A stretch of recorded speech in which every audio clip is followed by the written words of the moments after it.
सही सुना आपने, ब्रॉक इज बैक। भाई इसने हम सबको बेवकूफ बना दिया। रिटायर नहीं हुआ ब्रॉक अभी।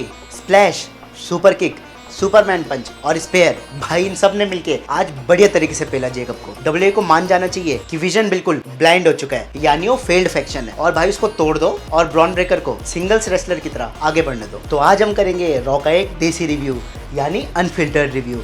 चलो शुरू करते हैं। तो रॉकी स्टार्ट में रोमन अरीना में आया और उसको एडम पियर्स मिल जाता है, जो बोलता है कि आज मैं जेकब को अपने तरीके से हैंडल करूंगा और उसको फायर कर दूंगा। पर रोमन उसको बोलता है कि नहीं, पहले जेकब को मैं कॉल आउट करूंगा, और वो भी अभी रॉकी स्टार्ट में। पर इससे पहले कि रोमन रिंग में जेकब आ गया और वो बोलता है कि आजा रोमन, तू क्या कॉल आउट करेगा, मैं ही तुझे बुला रहा हूँ, आ जाता मैं तो। पर वहाँ पे उसोज आ जाते हैं और जेओसो के हाथ में एक चेयर भी होती है। पहले जिमी जेकब को थोड़ा समझाने की कोशिश करता है, पर फिर जेकब को चेयर से अटैक कर देता है। पर आज भी जेकब इन दोनों को पीट देता है। फिर वहाँ पे रोमन आ जाता है और थोड़ा ब्रॉल होता है इन सबका। पर आज उसोज और रोमन मिलके जेकब को बिल्कुल पेल देते हैं। स्प्लैश, सुपर किक, सुपरमैन पंच और स्पेयर, भाई इन सब ने मिलके आज बढ़िया तरीके से पेला जेकब को। पिछले हफ्ते का पूरा बदला निकाल दिया। फिर वहाँ पे एडम पियर्स आ जाता है और इससे पहले कि वो जेकब को फायर करे, जेकब रोमन रिंग्स को एक ट्राइबल कॉम्बैट के लिए चैलेंज कर देता है और रोमन उसे एक्सेप्ट कर देता है। भाई ये पूरा ओपनिंग सेगमेंट बिल्कुल सही था। आज रॉकी बहुत बढ़िया स्टार्ट हुई है, किसी ने फालतू नहीं बोला ज्यादा। इसके बाद जेडी मैकडोना और फिन बैलर की एक बढ़िया स्ट्रीट फाइट हुई,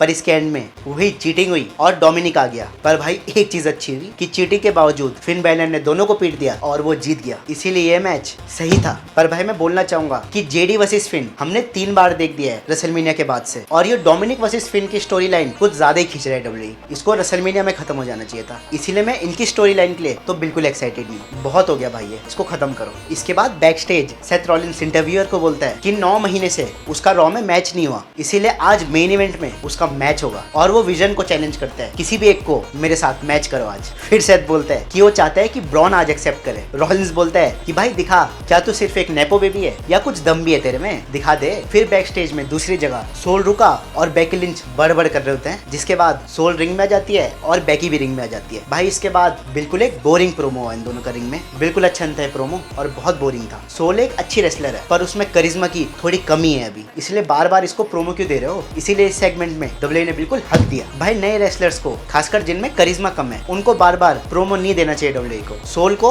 मैचेस देने चाहिए थे डायरेक्ट, क्योंकि वो रेसलर अच्छी है। अभी उसको प्रोमो नहीं आते ज्यादा काटने, वो जो हेनरी की तरह नहीं है जिसमें इतना करिश्मा हो। डब्ल्यूए सोल के साथ लास्ट ईयर वाली गलती मत करना, जैसे तुमने लायरा के साथ की थी और उसका सारा मोमेंटम बिल्कुल खत्म कर दिया था, वो मत करना इसके साथ, क्योंकि ये अच्छी रेसलर है। इसके बाद हम फिर बैक स्टेज जाते हैं और हमको पॉल दिखता है, जो बोलता है कि आज थ्योरी लड़ेगा सेथ रॉलिंस के साथ। फिर वो ब्रॉन को बोलता है कि आज तुझे पता है कि सेथ रॉलिंस रिंग में होगा, तो तुझे क्या करना है वो मुझे बताने की जरूरत नहीं। तो भाई पॉल तो साफ ही बोल रहा है कि आज मेन इवेंट में चीटिंग होगी, तो हम क्यों देखे वो मैच जब हमको पता है कि वही घिसी पिटी चीटिंग होगी, क्यों देखेगा कोई वो। इसके बाद ट्रियोस टॉर्नेडो मैच होता है, ओरिजिनल एल ग्रांडे और उसके 2 नौकर वर्सेस नया वाला एल ग्रांडे और उसके 2 नौकर। भाई एक फन मैच था और एंटरटेनिंग था, जिसके एंड में वो नया एल ग्रांडे जीत गया, यानी लुडविग काइजर, और उसके 2 नौकर जीत गए, इसीलिए ये मैच सही था और ये एक अच्छा मैच था। बस मुझे ये स्टोरी नहीं पसंद, इसको खत्म कर दो जल्दी, बहुत खिंच गई है। और चैट गेबल को ओरिजिनल वे में वापस ला जाओ। फिर वुमेन्स टैग टीम चैंपियनशिप का मैच होता है, ब्री बेला और पेज वर्सेस जजमेंट डे। ये बिल्कुल नॉर्मल मैच था और एंड में लिव ने चीट किया,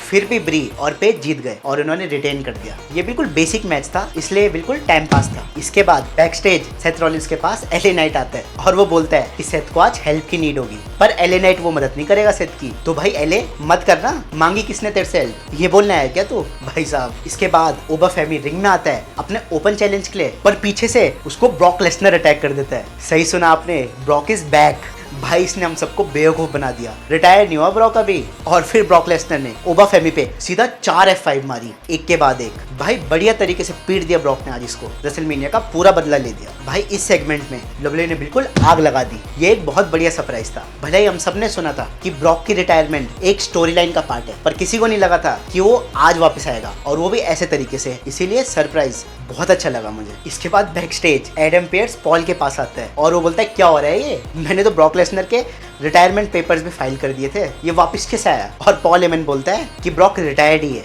और वो एडम पियर्स को एक कागज थमाता है और बोलता है इसमें ब्रॉक लेसनर के साइन है, और अगर ओबा भी से साइन कर दे तो ब्रॉक वर्सेस ओबा का रिमैच होगा क्लैश इन इटली में। भाई वो मैच तो बहुत अच्छा होगा क्योंकि हमको पता है ओवर साइन कर ही देगा इसको नेक्स्ट वीक। पॉल हेमन ये कैसा रिटायरमेंट है जिसमें ब्रॉक मैच करने भी आ रहा है। खैर मैं इस मैच के लिए बहुत एक्साइटेड हूँ। इसके बाद सेथ रॉलिंस वर्सेस थ्योरी का एक बिल्कुल बेसिक मैच हुआ और लोगन पॉल ने इसमें चीट भी किया, फिर भी सेथ रॉलिंस जीत गया पेडिग्री मारने के बाद। पर मैच के बाद विजन ने उसको अटैक कर दिया और वहाँ पे स्ट्रीट प्रॉफिट आ गए सेथ रॉलिंस को बचाने। पर फिर जो रिपीट हमेशा होता है वही हुआ, ब्रॉन ब्रेकर आया और उसने स्ट्रीट प्रॉफिट्स को पीट दिया जैसे वो हर हफ्ते पीट रहा है। फिर लोगन और थ्योरी ने रॉलिंस को स्टील स्टेप्स पे लिटाया और ब्रॉन ब्रेकर उस पे दूसरे स्टील स्टेप से मारने वाला था, पर वहाँ पे डब्ल्यूडब्ल्यूई ऑफिशियल्स आ गए और फिर विजन वहाँ से चला गया और रॉ खत्म हो गई। तो भाई ये मेन इवेंट बिल्कुल बेसिक सा था और बिल्कुल खास नहीं था इसमें कुछ। भाई ये बिल्कुल बेसिक और एवरेज मैच था, इसीलिए बिल्कुल टाइम पास था। इससे अच्छा तो रोमन रेंस वाला सेगमेंट या ब्रॉक लेसनर का रिटर्न में से कोई एक मेन इवेंट होना चाहिए था। इससे तो बहुत बढ़िया था। डब्ल्यूडब्ल्यूई को मान जाना चाहिए कि विजन बिल्कुल ब्लाइंड हो चुका है, यानी वो फेल्ड फैक्शन है, और भाई उसको तोड़ दो और ब्रॉन ब्रेकर को सिंगल्स रेसलर की तरह आगे बढ़ने दो, उसी में उसकी भलाई होगी। तो अब बारी है आज के रॉ के पूरे शो को एक फाइनल ऑरा रेटिंग देने की। तो आज की रॉ ठीक ठाक थी और मेन इवेंट भी बिल्कुल एवरेज था। सिर्फ रोमन वाला सेगमेंट और ब्रॉक लेसनर का सरप्राइज रिटर्न बहुत बढ़िया थे। बाकी रॉ ठीक ठाक ही थी, कुछ खास नहीं था इसमें। इसीलिए आज की रॉ एक मिड ऑरा थी। पर भाई ब्रॉक लेसनर ने आज बहुत बढ़िया सरप्राइज दिया और मैं क्लैश इन इटली के लिए बहुत ज़्यादा एक्साइटेड हूँ। वो एक बहुत मस्त शो होगा। कोडी वर्सेस गुंथर, ट्राइबल कॉम्बैट और ओबा और ब्रॉक का रीमैच, भाई बहुत मज़ा आएगा उस शो में। मैं उसके लिए बहुत एक्साइटेड हूँ। अगर तुम्हें वीडियो पसंद आई तो लाइक करो, शेयर करो और चैनल को सब्सक्राइब कर दो। रॉक और रोमन रेंस ब्लड रिलेटेड नहीं है, फिर भी वो एक दूसरे को भाई मानते हैं। क्यों? स्क्रीन में आई हुई वीडियो को देखो जिसमें मैंने ब्लड लाइन के पूरे 60 ईयर्स को एक 8 मिनट की छोटी सी वीडियो में समझाया है। मिलेंगे अगली वीडियो में। Sensei out.